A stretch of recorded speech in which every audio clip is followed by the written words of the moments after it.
आइए आज हम आपको दानवीर कर्ण के बारे में बताते हैं। क्षत्रिय होते हुए भी कर्ण ने अपना पूरा जीवन सूत पुत्र के रूप में बिताया। कर्ण के पिता भगवान सूर्य और माता कुंती थीं, लेकिन फिर भी कर्ण को वो सम्मान नहीं मिला जिसके वो अधिकारी थे। परंतु आज भी सामान्य बातों में अनायास ही हम दानवीर कर्ण का उदाहरण देने से नहीं चूकते हैं। ऐसे ही कर्ण और श्रीकृष्ण से जुड़ी एक रोचक कथा महाभारत में वर्णित है, जिसको पढ़कर आपको वास्तव में लगेगा कि क्यों कौरवों की सेना में होते हुए भी महारथी कर्ण महाभारत के एक ऐसे पात्र थे जिनके सिद्धांतों और नैतिक मूल्यों के कारण श्रीकृष्ण भी उन्हें वीर योद्धा मानते थे। जब कर्ण युद्ध भूमि में पडिडराहा करहा रहा था, तब सभी पांडव कर्ण के मारे जाने की खुशी मना रहे थे।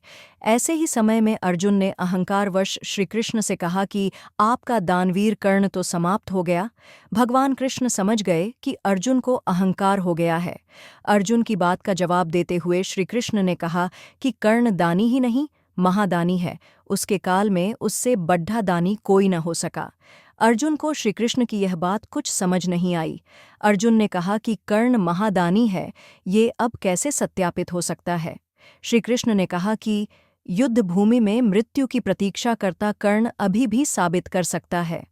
कर्ण के महादानवीर होने की परीक्षा लेने के लिए श्रीकृष्ण और अर्जुन ब्राह्मण का रूप धारण करके युद्ध भूमि में पहुंच गए। श्रीकृष्ण कर्ण के पास आकर बोले कि हे अंगराज, आपकी ऐसी अवस्था देखकर आपसे कुछ मांगने का भी साहस नहीं हो रहा, इसलिए मेरा यहाँ से जाना ही उचित है। तब कर्ण ने ब्राह्मण को रोकते हुए कहा कि हे ब्राह्मण, जब तक मेरे शरीर में प्राण है तब तक मेरे पास आया याचक लौट जाए, ऐसा कैसे हो सकता है। तब कर्ण ने अपने समीप पर डढ़े पत्थर से अपने 2 सोने के दांत तोड़ ढकर श्रीकृष्ण को दे दिए। कर्ण की ऐसी दानवीरता देखकर श्रीकृष्ण काफी प्रभावित हुए। श्रीकृष्ण ने कर्ण से कहा कि वह उनसे कोई भी वरदान मांग सकते हैं। तब कर्ण ने कृष्ण से कहा कि निर्धन सूतपुत्र होने के कारण उनके साथ बहुत से छल हुए हैं, इसलिए आप अगली बार जब धरती पर अवतार लें तो पिछड़े वर्ग के लोगों के जीवन को सुधारने के लिए प्रयत्न करें।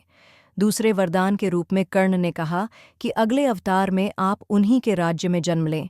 और तीसरे वरदान में कर्ण ने श्री कृष्ण से कहा कि उनका अंतिम संस्कार ऐसे स्थान पर हो जहाँ कोई पाप न हुआ हो। पूरी पृथ्वी पर कोई ऐसा स्थान नहीं था जहाँ कोई पाप न हुआ हो, इसलिए श्री कृष्ण ने कर्ण के वरदान की पूर्ति के लिए उनका अंतिम संस्कार अपने ही हाथों पर किया। रोचक जानकारियाँ प्राप्त करने के लिए चैनल पर बने रहिए। चैनल को लाइक करें, सब्सक्राइब करें और शेयर करें। धन्यवाद।